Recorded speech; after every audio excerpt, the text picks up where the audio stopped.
Good morning students. न्यायिक सक्रियता, आज हम लोग स्टार्ट कर रहे हैं न्यायिक सक्रियता। हमारे 2 टॉपिक बचे हुए हैं और न्यायिक पुनरावलोकन। ठीक है कि ये टॉपिक्स क्या होते हैं। तो देखो, वैसे न्यायपालिका का काम क्या होता है कि उसके सामने कोई भी केस आएगा तो वो उसे सॉल्व करेगी और क्या करेगी, अपना निर्णय उस पर सुना देगी। लेकिन न्यायिक सक्रियता उसे कहते हैं कि जब है ना अपने नॉर्मल काम से, कार्य से आगे उठकर न्यायपालिका क्या करती है कि नागरिकों के जो अधिकार हैं उनकी रक्षा के लिए एक एक्टिव रोल निभाती है। ठीक है, अपने कार्य क्षेत्र से ऊपर उठकर कार्य करती है, निर्णय लेती है, तो इसे न्यायिक सक्रियता कहते हैं। मतलब सक्रिय रूप से, मान लो कुछ ऐसे लोग हैं जिनका बहुत ज़्यादा शोषण हो रहा है, निचले तबके के लोग हैं, लेकिन सरकार जो है उनके भले के लिए, उनके कल्याण के लिए कोई काम नहीं कर रही है। और ऐसे में अगर न्यायपालिका ऑर्डर देती है कि देखो, विधेयिका को ऑर्डर देती है कि आप इस तरीके का कोई कानून बनाओ जिससे इनका कल्याण हो, तो ये वाली जो चीज़ है ये न्यायिक सक्रियता में आएगी। ठीक है, न्यायिक सक्रियता का मुख्य साधन है जनहित याचिका, जिसे इंग्लिश में PIL कहते हैं। इसे सही कर लेना, इसे PIL कहते हैं।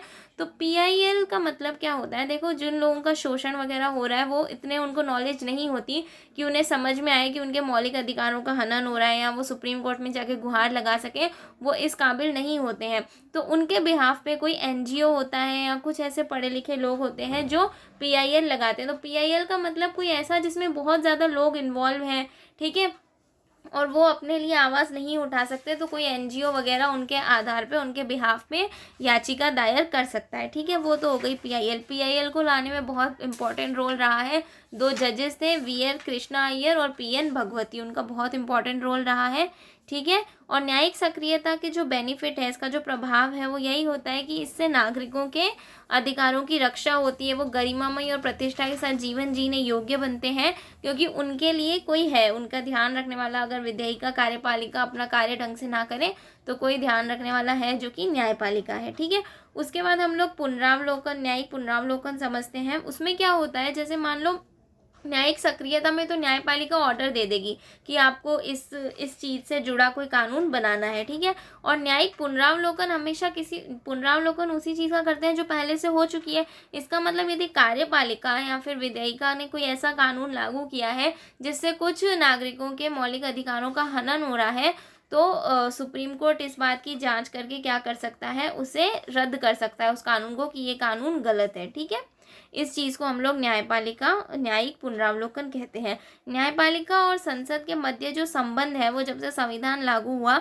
तब से ही कैसे रहे हैं, इन दोनों में विरोधाभास यानी टकराव की स्थिति रही है। ठीक है, प्रारंभ में क्या हुआ था कि सरकार जो है वो भूमि सुधार लाना चाहती थी। भूमि सुधार में क्या, कि जिन लोगों के पास ज़्यादा ज़मीन है उनकी ज़मीन अपने पास लेकर के क्या करना चाहती थी कि गरीबों में ज़मीन को बांटना चाहती थी। पर उस समय पे क्या हुआ कि जो संपत्ति का अधिकार है, ज़मीन का अधिकार है, वो एक फंडामेंटल राइट है, मौलिक अधिकार हुआ करता था। तो जिन लोगों की ज़मीन ली जा रही थी उन्होंने कहा कि ये हमारे मौलिक अधिकारों का हनन है, और सुप्रीम कोर्ट ने भी देखा कि नहीं, इस तरीके से जो संसद है वो संविधान को संशोधित नहीं कर सकता। तो शुरुआत से ही इन दोनों के मध्य टकराव की स्थिति बनी रही। फिर बहुत सालों बाद या ये केसेस चलते रहे। 2 केसेस का नाम ज़रूर लिखना है, केशवानंद भारती केस और एक गोलकनाथ केस। ठीक है, इन दोनों से इनके बीच में जो विवाद था वो और गहरा हो गया।